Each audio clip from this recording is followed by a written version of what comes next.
dari grafik ini yang kita lihat ya, ada beberapa keadaan ya di mana kita kemudian mengatakan dia apakah dia misalnya mengalami efisiensi atau inefisiensi atau tidak efisiensi ya. Yang pertama misalnya usaha tani dapat menunjukkan kondisi inefisiensi atau tidak efisien ya, baik secara teknis maupun secara alokatif. Jadi kalau kita lihat pada grafik ini titik D ini ya, titik D ya pada fungsi produksi yang kedua ini ya, dia itu tidak efisien secara teknis maupun secara alokatif. Kenapa secara alokatif tidak efisien? Karena kita lihat kalau kita ingat kemarin kurva fungsi produksi di mana dia mencapai efisien ketika dia berada di antara daerah 1 dan 3, berada di daerah 2. Sedangkan ini di wilayah ini dia masih mengalami increasing rate atau masih mengalami peningkatan yang lebih besar dari output yang lebih besar daripada inputnya. Sehingga kemudian ini dikatakan dia inefisien baik secara teknis maupun secara alokatif ya. Dan yang kedua, usaha tani dapat menunjukkan kondisi efisien ya dari segi alokasi sumber dayanya, namun kemudian tidak memenuhi syarat dia efisien secara teknis. Kita lihat pada kurva ini, titik C ini ya, misalnya dia bisa berproduksi secara optimum ya, sehingga kemudian kita bisa mengatakan bahwa pada daerah sini, pada titik C ini dia mengalami efisiensi secara alokatif atau dia bisa mengalokasikan sumber daya secara efisien. Itu tercapai. Akan tetapi dari segi efisiensi teknis itu tidak tercapai. Karena apa? Karena sebenarnya masih ada cara lain ya, kemudian yang bisa kemudian meningkatkan produksi hingga sampai di titik A di sini ya, kita lihat. Ya. Jadi dibandingkan dengan TP1 ya atau total produksi 1, itu maka kemudian titik C ini dia tidak efisien secara teknis. Ya. Dan yang berikutnya ada usaha tani yang dapat menunjukkan kondisi dia efisien secara teknis, akan tapi kemudian dalam hal alokasi sumber dayanya itu tidak efisien. Dalam hal ini kita lihat dia di titik B ya. Titik B ini ya dia masih mengalami peningkatan ya. Jadi dari segi teknis ya dia efisien. Akan tetapi dalam alokasi sumber dayanya tidak efisien karena apa? Karena pada saat ini sebenarnya masih ada peningkatan yang bisa diharapkan dari penggunaan sumber daya berikutnya. Jadi marginal produknya itu dia masih meningkat terus ya. Jadi sehingga kemudian kita katakan kemarin ya tidak rasional misalnya bila seorang petani kemudian dia berhenti menggunakan input ketika dia masih berada di daerah produksi 1 ya. Kemarin kita sudah bahas pada minggu sebelumnya.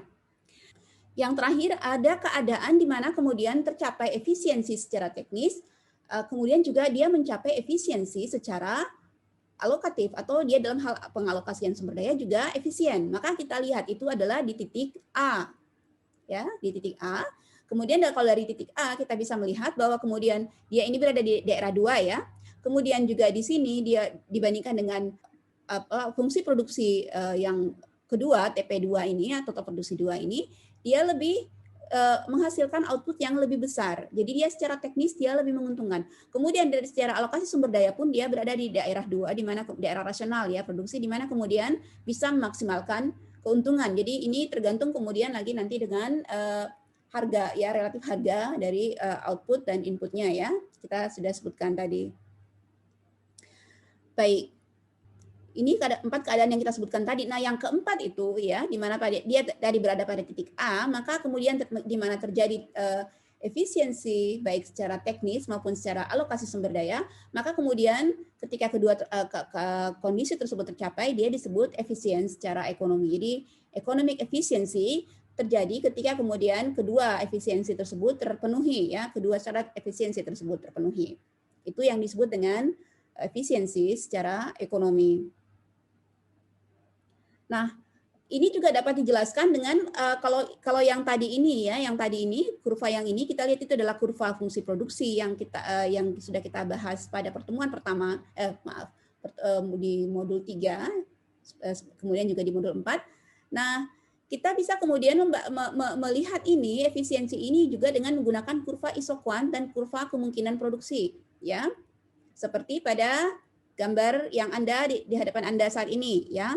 Yang sebelah kiri itu adalah kurva isoquant, yang sebelah kanan adalah kurva kemungkinan produksi. Ya, jadi ini penjelasannya sama saja dengan yang tadi ya.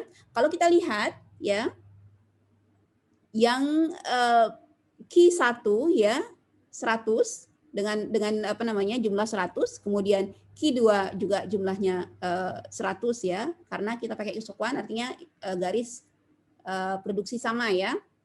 Akan tetapi kemudian pada untuk jadi yang apa ada subscriptnya yang satu ini ya, ada yang satu baik yang ini gambar yang Q1 ini ataupun kemudian di sini PPF1 itu yang lebih baik ya, yang superior atau yang lebih unggul daripada kurva yang subscript 2 ya, baik Q2 maupun PPF2 ya.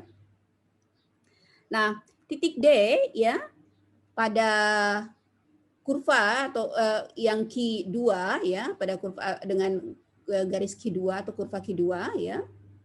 Itu adalah menunjukkan bahwa dia tidak efisien, baik secara teknis maupun dia secara alokatif ya. Anda lihat bahwa kemudian kalau dia secara alokatif maka dia harus bersinggungan dengan garis biaya ini ya. Ini isoquant ya, ini adalah isocost ya, dua ini ya.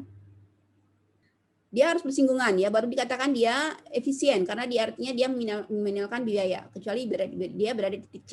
Nah, di titik C ini adalah dia efisien secara alokatif tadi, tetapi kemudian dari segi efisiensi teknisnya dia tidak ya, karena kemudian itu yang hanya dialami oleh titik A seperti yang kita sudah bahas tadi ya. Demikian juga B, meskipun dia secara teknis dia efisien dibandingkan dengan fungsi produksi kurva isoquant yang kedua, akan tetapi kemudian dari segi alokatif dia tidak efisien karena dia kemudian tidak bersinggungan, karena syaratnya dia harus meminimalkan biaya, itu dia bersinggungan dengan garis biaya sama ya. Demikian juga pada grafik yang berikutnya atau gambar B, kurva B ya, kemungkinan produksi ya. Nah, yang paling efisien itu adalah yang mengalami ekonomi efisiensi itu adalah di titik A, sama seperti tadi ya. Jadi ini apa namanya kebalikan sebenarnya ya gambarnya itu ya. Tadi seperti kebalikan dari gambar yang sebelah ya.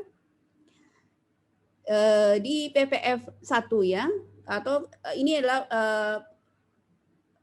Product Possibility Frontier ya. PPF itu adalah Product Possibility Frontier ya. Jadi dia adalah kurva Production Possibility Frontier, itu adalah kurva kemungkinan batas kemungkinan produksi ya. Batas kemungkinan produksi. Jadi kita pelajari kemarin bahwa usaha tani itu dia kan misalnya berproduksi secara optimum jika dia berproduksi di daerah sepanjang garis PPF ini ya, sepanjang kurva PPF. Nah, ketika kemudian dia bersinggungan dengan garis biaya, maka garis harga ya, maka pada saat itu dia kemudian dia mencapai keuntungan yang maksimum. Jadi berarti secara alokatif dia berada di B ya, kemudian secara optimum kita katakan kemarin ya, dia berada di sepanjang garis kurva kemungkinan produksi baik yang pertama maupun yang kedua. Akan tapi kalau kita bandingkan antara yang kurva pertama dan yang kedua, maka di titik A dia berproduksi secara baik secara efisien maupun juga efisien secara teknis maupun secara alokatif atau alokasi sumber daya.